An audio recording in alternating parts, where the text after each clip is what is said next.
নমস্কার। একটি গভীর যাত্রায় তোমাকে স্বাগত।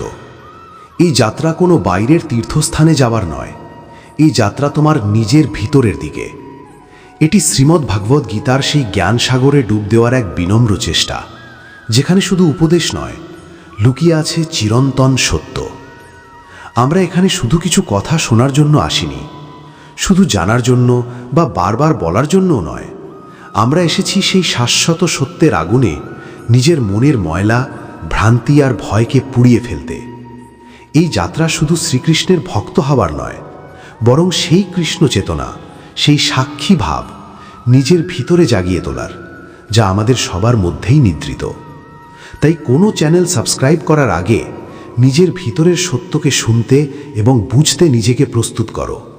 কারণ সবচেয়ে বড় ঘণ্টা তখনই বাজে যখন কোনো সত্য আমাদের হৃদয়কে স্পর্শ করে। চলো, কোনো বিলম্ব না করে মনের কোলাহলকে শান্ত করি আর প্রবেশ করি সেই নীরবতায় যেখানে সত্যের সুর শোনা যায়। আমরা শুধু চিন্তাকে নয়, চিন্তার উৎসকে বুঝতে চেষ্টা করব আর সেই অনুযায়ী নিজের জীবনকে গড়ে তুলব। এই যাত্রা বুদ্ধির স্তরে নয়, এটি হৃদয়ের স্তরে হবে। পৃথিবীতে সবচেয়ে বেশি স্বপ্ন ভেঙে যায় একটাই কারণে: মানুষ কি বলবে। এই ভয় আমাদের অদৃশ্য কারাগার। শৈশব থেকেই আমরা শিখি কি ঠিক, কি ভুল, কি গ্রহণযোগ্য আর কি নয়। ধীরে ধীরে আমরা নিজের ভিতরের কণ্ঠস্বর, নিজের সহজ জ্ঞান আর নিজের স্বপ্নকে চাপা দিতে শিখি। কোনো নতুন কাজ করার আগে আমরা ভাবি, লোকেরা কি বলবে, ওরা কি আমাকে নিয়ে হাসবে, ওরা কি আমাকে অস্বীকার করবে। এই ভয় আমাদের থামিয়ে দেয়। অসংখ্য শিল্পী, বিজ্ঞানী, উদ্যোক্তা আর সাধক শুধু এই ভয়ের জন্যই নিজের পথে এগোতে পারে না। সত্য কোনো তৈরি রাস্তা নয়, এটি নিজের পথ নিজেকেই বানাতে হয়। আর যখন তুমি ভিড়ের থেকে আলাদা পথ বেছে নাও, তখন মানুষ কথা বলবেই, সমালোচনা করবে, এমনকি আঘাতও করতে পারে। কিন্তু যদি তুমি নিজের স্বপ্ন আর সত্যের প্রতি সৎ থাকো, তবে এই সাহস তোমাকে গড়তেই হবে। যেদিন তুমি লোক কি বলবে এই ভয় থেকে মুক্ত হবে, সেদিনই তুমি সত্যিকারের স্বাধীনতার স্বাদ পাবে। আর সেদিনই তুমি নিজের স্বপ্ন পূরণের পথে প্রথম এবং সবচেয়ে গুরুত্বপূর্ণ পদক্ষেপ নেবে। উড়তে কোনো দোষ নেই, কিন্তু ততটাই উড়ো যেখান থেকে মাটিটা পরিষ্কার দেখা যায়। এটাই জীবনের ভারসাম্য, স্বপ্ন আর বাস্তবতার মাঝে এক সুন্দর প্রগতি। প্রগতির জন্য উচ্চাকাঙ্ক্ষা খুবই প্রয়োজন। এটাই আমাদের আরও ভালো কিছু করার জন্য অনুপ্রাণিত করে। কিন্তু যখন এই উচ্চাকাঙ্ক্ষা অহংকারের সাথে জড়িয়ে যায়, তখন তা আমাদের বাস্তবতা থেকে দূরে সরিয়ে দেয়। আমরা তখন নিজের ক্ষমতা আর সীমাবদ্ধতা ভুলে গিয়ে আকাশে দুর্গ বানাতে শুরু করি। মাটি এখানে আমাদের বাস্তবতা, আমাদের শিকড়, আমাদের মূল্যবোধ আর আমাদের সীমার প্রতীক। যতক্ষণ আমাদের উড়ান এই মাটির সাথে যুক্ত থাকে, ততক্ষণ সেটি সুস্থ এবং সঠিক থাকে। এর মানে, বড় স্বপ্ন দেখো, কিন্তু সেই সঙ্গে নিজের বর্তমান অবস্থাকে বাস্তবভাবে বোঝো। নিজের ক্ষমতাকে চিনে নাও আর ধীরে ধীরে সেটাকে উন্নত করো। তুমি যতই উচ্চতায় পৌঁছাও না কেন, নিজের মূল্যবোধ কখনো ভুলে যেও না। যে মানুষ নিজের মাটি থেকে বিচ্ছিন্ন হয়ে যায়, তার পতন নিশ্চিত। সে ঠিক ইকারাসের মতো, যে মোমের ডানা দিয়ে সূর্যের খুব কাছে উড়তে গিয়েছিল, শেষে সাগরে পড়ে গিয়েছিল। একজন সত্যিকারের যোগী বা কর্মযোগী আকাশের মতো উচ্চ চেতনা রাখে, কিন্তু তার পা মাটিতে শক্ত করে গেঁথে থাকে। সে একসাথে স্বপ্ন আর বাস্তব দুটোকেই সামঞ্জস্য করে চলে। জীবনের অসীম সম্ভাবনায় বিশ্বাস রাখা, এইটাই আশাবাদের মূল। জীবন যতই কঠিন মনে হোক, তুমি সব সময় কিছু না কিছু করতে পারো এবং সফল হতে পারো।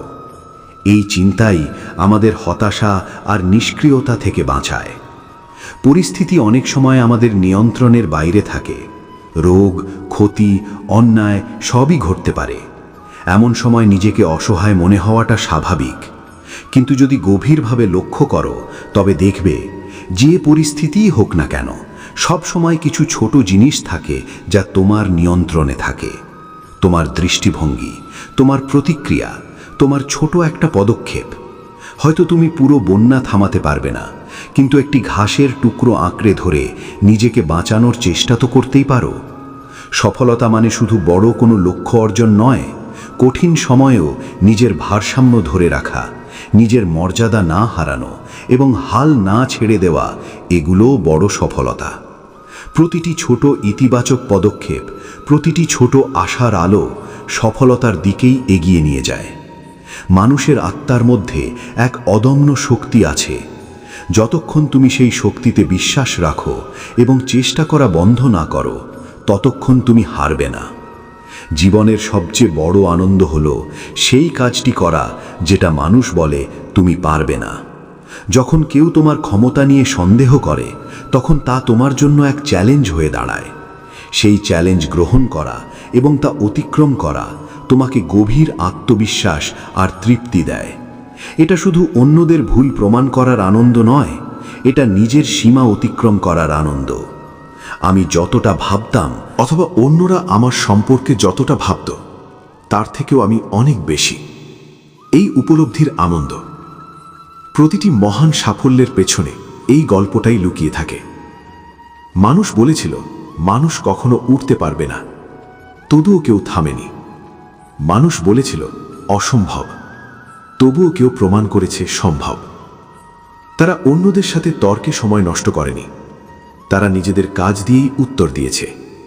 এটা আমাদের শেখায়, অন্যের নেতিবাচকতাকে নিজের উপর চাপতে দিও না, বরং সেটাকে জ্বালানি হিসেবে ব্যবহার করো, যা তোমাকে আরও দৃঢ়ভাবে তোমার লক্ষ্যের দিকে এগিয়ে নেবে। যখন তুমি অসম্ভবকে সম্ভব করে দেখাও, তখন তুমি শুধু নিজের জন্য নতুন বাস্তবতা তৈরি করো না, বরং অন্যদের জন্য সম্ভাবনার নতুন দরজা খুলে দাও। একটি কার্যকর জীবনের জন্য 3টি সহজ কিন্তু গভীর সূত্র। যদি তুমি কিছু বলতে চাও, আগে শুনতে শেখো। যদি তুমি কিছু লিখতে চাও, আগে বুঝতে শেখো। আর যদি তুমি কিছু খরচ করতে চাও, আগে উপার্জন করতে শেখো। এই 3টি শিক্ষা, যোগাযোগ, জ্ঞান এবং অর্থ, জীবনের সঠিক ভারসাম্য ও ক্রম শেখায়। বেশিরভাগ মানুষ শুধু বলতে চায় কিন্তু শুনতে চায় না, তাই কথোপকথন অনেক সময় বিবাদে পরিণত হয়। সত্যিকারের শোনা মানে শুধু শব্দ শোনা নয়, বরং অন্যের অনুভূতি বোঝা এবং না বলা কথাগুলো বুঝতে পারাটাও ততটাই গুরুত্বপূর্ণ। যখন তুমি গভীরভাবে কাউকে শোনো, তখন তুমি তাকে সম্মান দাও, আর তখনই তোমার কথাও সম্মানের সাথে শোনা হয়। ঠিক তেমনি আজকাল অনেকেই লিখতে চায়, নিজের মত প্রকাশ করতে চায়, কিন্তু সত্যিকারের বুঝতে চায় না। গভীর বোঝাপড়া ছাড়া লেখা কোনো কথা বা দেওয়া মতামত শুধুমাত্র উপরিভাগে থাকে এবং অনেক সময় ভুল দিকেও নিয়ে যায়। সত্যিকারের বোঝা মানে শুধু তথ্য জানা নয়, বরং বিষয়টির বিভিন্ন দিক এবং তার গভীর মর্মকে উপলব্ধি করা। আর শেষের বিষয়, সবাই খরচ করতে চায়, সবাই ভোগ করতে চায়, কিন্তু উপার্জন করতে বা সৃষ্টি করতে চায় খুব কম মানুষই। না উপার্জন করে খরচ করা আমাদের নির্ভরশীলতা আর ঋণের দিকে ঠেলে দেয়। সত্যিকারের উপার্জন মানে শুধু টাকা রোজগার নয়, নিজের পরিশ্রম, দক্ষতা আর সৃজনশীলতার মাধ্যমে সমাজে মূল্য যোগ করা। এই 3টি সূত্র আমাদের ভোক্তা থেকে স্রষ্টা হতে শেখায়। আজকাল সম্পর্কগুলো অনেকটা সূর্যমুখী ফুলের মতো হয়ে গেছে, যেদিকে বেশি লাভ সেদিকেই ঝুঁকে পড়ে। কিন্তু যখন মানুষ সূর্যমুখীর মতো আচরণ করে, তখন সেটা তার চেতনার পতনের লক্ষণ। এর মানে সম্পর্ক আর ভালোবাসা বা নিষ্ঠার উপর নয়, বরং লাভ আর সুযোগের উপর দাঁড়িয়ে আছে। মানুষ তখন সেই ব্যক্তির সাথে থাকে যার থেকে কিছু পাওয়া যায়, আর যখন সেই সুবিধা কমে যায় বা অন্য কোথাও বেশি লাভের সম্ভাবনা দেখা যায়, তখন সে দিক বদলে ফেলে। এমন সম্পর্কগুলো ফাঁপা, তাতে গভীরতা বা স্থায়িত্ব থাকে না, বরং এগুলো আমাদের আরও একাকী আর অনিরাপদ করে তোলে। এই বাস্তবতা দেখে আমাদের তিক্ত হয়ে যাওয়া উচিত নয়, বরং বুদ্ধিমত্তার সাথে বুঝে নেওয়া উচিত। এই সুযোগ সন্ধানী সম্পর্কের ভিড়ে যদি একটি সত্যিকারের, নিঃস্বার্থ এবং বিশ্বস্ত সম্পর্ক পাও, তবে সেটি এক অমূল্য ধন। তাই এমন সম্পর্ককে চিনে নাও আর সেগুলোকে যত্ন করে রাখো। আর নিজেও চেষ্টা করো সূর্যমুখী না হয়ে একটি বিশাল গাছের মতো হতে, যে প্রতিটি ঋতুতে অটল থাকে এবং কোনো ভেদাভেদ না করে সবাইকে ছায়া আর ফল দেয়। একটি খাতার কথা ভাবো, যে খাতায় সব বিষয়ের দায়িত্ব থাকে সেই খাতাটাই অনেক সময় রাফ কপি হয়ে যায়। ঠিক তেমনি পরিবারের সবচেয়ে দায়িত্বশীল মানুষের অবস্থাও এমন হয়। যে মানুষটি সবার কথা ভাবে, সবার দায়িত্ব নেয়, সবার বোঝা বহন করে, তাকে অনেক সময় মানুষ স্বাভাবিক বলে ধরে নেয়। তার অনুভূতি, তার প্রয়োজন, তার বিশ্রামের কথা কেউ তেমনভাবে ভাবে না। সবাই ভাবে এটাই তো তার কাজ। সে অন্যদের সুন্দর খাতা সাজাতে সাজাতে নিজেই এক রাফ খাতা হয়ে যায়, যেখানে সবাই নিজের সমস্যা লিখে যায়, কিন্তু কেউ সেটাকে যত্ন করে রাখে না। যদি তুমি সেই দায়িত্বশীল মানুষ হও, তাহলে তোমাকে দুটি জিনিস শিখতে হবে। প্রথম, দিতে শিখো, কিন্তু নিজের সীমা জেনে। অন্যদের সাহায্য করো, কিন্তু নিজের অস্তিত্ব বিসর্জন দিয়ে নয়। নিজের জন্য সময় বের করা, নিজের অনুভূতির সম্মান করা, এটা স্বার্থপরতা নয়, এটা আত্মরক্ষা। কারণ তুমি যদি ভেঙে পড়ো, তাহলে অন্যদের কিভাবে সামলাবে? দ্বিতীয়, যদি তোমার পরিবারে এমন কেউ থাকে, তাহলে তার প্রতি কৃতজ্ঞতা প্রকাশ করতে শেখো। তার অবদানকে স্বীকার করো, তার বোঝা কিছুটা হালকা করার চেষ্টা করো। তাকে বোঝাও সে কোনো রাফ খাতা নয়, সে পুরো পরিবারের সেই বইয়ের মলাট, যা সব কিছুকে একসাথে ধরে রাখে। কখনো কখনো খুব দূরে চলে যেতে হয় এটা বোঝার জন্য যে আসলে কে তোমার কাছে সত্যিই কাছের। দূরত্ব আর সময়, এই দুটোই সম্পর্কের সত্যতা যাচাই করার সবচেয়ে বড় পরীক্ষা। যখন আমরা প্রতিদিনের ব্যস্ত জীবনে ডুবে থাকি, তখন অনেক সম্পর্ক শুধু উপরের স্তরেই থেকে যায়। কে সত্যিই আমাদের মঙ্গল চায় আর কে শুধু আনুষ্ঠানিকতা পালন করছে তা বোঝা যায় না। কিন্তু যখন তুমি দূরে সরে যাও অথবা কোনো কঠিন সময়ের মধ্য দিয়ে যাও, তখন আসল মানুষগুলো সামনে চলে আসে। যে মানুষগুলো সত্যিই তোমার, তারা দূরত্বেও তোমার পাশে থাকে, তোমার খোঁজ নেয়, তোমার কষ্ট অনুভব করে। আর যারা শুধু স্বার্থের জন্য ছিল, তারা ধীরে ধীরে দূরে সরে যায়। এটা কষ্টের হতে পারে, কিন্তু এটাও এক ধরনের আশীর্বাদ, কারণ এতে সত্য আর মিথ্যার পার্থক্য স্পষ্ট হয়ে যায়। ক্ষমা নিয়ে একটি গুরুত্বপূর্ণ বিষয়। সব কিছু ক্ষমা করা যায় না, আর সব কিছু ভুলেও যাওয়া উচিত নয়। ভুল আর প্রতারণা এক নয়। ভুল হয় অজান্তে, দুর্বলতা বা অজ্ঞতার কারণে। এর পেছনে কারো ক্ষতি করার ইচ্ছা থাকে না। এমন ভুল ক্ষমা করা উচিত, কারণ আমরা সবাই মানুষ, আমরা সবাই ভুল করি। কিন্তু প্রতারণা বা ধূর্ততা, এটা সচেতনভাবে করা হয়, পরিকল্পনা করে অন্যকে ঠকানোর জন্য। এটা চরিত্রের দুর্বলতা নয়, বরং বিকৃতি। এমন আচরণকে বারবার ক্ষমা করা মানে নিজেকেই আবার সেই কষ্টের জন্য প্রস্তুত করা। এখানে ক্ষমার মানে প্রতিশোধ নেওয়া নয়, আর ঘৃণা পোষণ করাও নয়। ঘৃণা আমাদেরই ক্ষতি করে। সত্যিকারের ক্ষমা মানে ঘটনা থেকে শিক্ষা নেওয়া এবং সেই মানুষটির থেকে একটি নিরাপদ দূরত্ব বজায় রাখা। তাকে তার কর্মের সাথে ছেড়ে দাও, কিন্তু তাকে আর তোমাকে আঘাত করার সুযোগ দিও না। এটাই বোকামি নয়, এটাই প্রজ্ঞা। প্রেম আর বিশ্বাস যে কোনো সম্পর্কের দুটি সবচেয়ে গুরুত্বপূর্ণ ভিত্তি। এগুলো খুবই নাজুক। জীবনে কখনো প্রেম আর বিশ্বাস ভেঙো না, কারণ একবার ভেঙে গেলে সেই আগের মতো আর ফিরে আসে না। প্রেম একটা জীবন্ত শক্তি, যেখানে আমরা কাউকে একটা পবিত্র স্থান দিই। আর বিশ্বাস এটা কাঁচের মতো, একবার ভেঙে গেলে চিহ্নটা থেকে যায়। তুমি যখন কারো বিশ্বাস ভাঙো, তখন শুধু একটা সম্পর্কই নষ্ট করো না, নিজের বিশ্বাসযোগ্যতাও হারিয়ে ফেলো। মানুষ তখন তোমার ওপর ভরসা করতে ভয় পায়। তাই কখনোই মুহূর্তের লাভ বা অহংকারের জন্য এই অমূল্য জিনিসগুলোকে ঝুঁকিতে ফেলো না। এই পৃথিবী প্রেমের কথা বলে, কিন্তু চলে নিজের স্বার্থ অনুযায়ী। এই দ্বৈততা, এই ভণ্ডামি মানুষের অনেক দুঃখের কারণ। আমরা যা বলি তা অনুযায়ী বাঁচি না। এই সত্যটা দেখতে পারা আত্মজ্ঞান অর্জনের প্রথম ধাপ। যখন তুমি এটা বুঝতে পারো, তখন তুমি হতাশ হও না, বরং বাস্তববাদী হয়ে ওঠো। তুমি মানুষের কথার চেয়ে তাদের কাজকে গুরুত্ব দিতে শেখো। আর সবচেয়ে বড় কথা, তুমি নিজের ভেতরেও খুঁজতে শুরু করো কোথায় কোথায় তুমিও একই ভুল করছো। এই আত্মপর্যবেক্ষণই তোমাকে সত্যিকারের সৎ আর খাঁটি মানুষ বানায়। দুনিয়াকে বদলাতে চাইলে শুরুটা সবসময় নিজের থেকেই করতে হয়। পথ যতই পরিষ্কার হোক, ধুলো তো থাকবেই। মানুষ যতই ভালো হোক, কখনো না কখনো সে ভুল করবেই। এই সত্য আমাদের নিখুঁত হওয়ার চাপ থেকে মুক্তি দেয়। নিখুঁততাবাদ বা পারফেকশনিজম এক ধরনের মানসিক ফাঁদ, যা আমাদের নিজের এবং অন্যদের কাছ থেকে অবাস্তব প্রত্যাশা করতে শেখায়। এটা আমাদের ছোট ছোট ভুলের জন্যও নিজেকে শাস্তি দিতে বাধ্য করে। কিন্তু বাস্তবতা হলো, আমরা কেউই সম্পূর্ণ নই। আমরা সবাই অসম্পূর্ণ, এবং সেই অসম্পূর্ণতা থেকেই পূর্ণতার দিকে এগিয়ে চলেছি। ভুল করা মানে তুমি চেষ্টা করছো, তুমি শিখছো। যে কখনো ভুল করেনি, সে হয়তো কখনো নতুন কিছু করার সাহসই করেনি। তাই নিজের প্রতি আর অন্যদের প্রতিও সহানুভূতিশীল হও। নিজের ভুল স্বীকার করো, শেখো আর এগিয়ে যাও। অন্যের ভুল হলে বোঝার চেষ্টা করো, ক্ষমা করার চেষ্টা করো, কারণ তারাও তোমার মতোই একজন অসম্পূর্ণ মানুষ। এই গ্রহণযোগ্যতা আর করুণা সম্পর্ককে সুস্থ আর সুন্দর করে তোলে।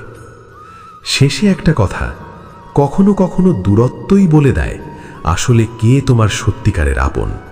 ঋষি অষ্টাবক্র শান্ত ও গভীর কণ্ঠে বললেন, রাজন, তুমি কার জন্য শোক করছো? যাকে তুমি তোমার পুত্র বলছো, সে কে? সে কি শুধু এই দেহ? এই দেহ তো নশ্বর, আজ আছে কাল নেই। যা জন্মেছে তা একদিন শেষ হবেই, এটাই প্রকৃতির নিয়ম। কিন্তু যে আত্মা সেই দেহে বাস করছিল, সে তো অমর, অবিনশ্বর, চিরন্তন।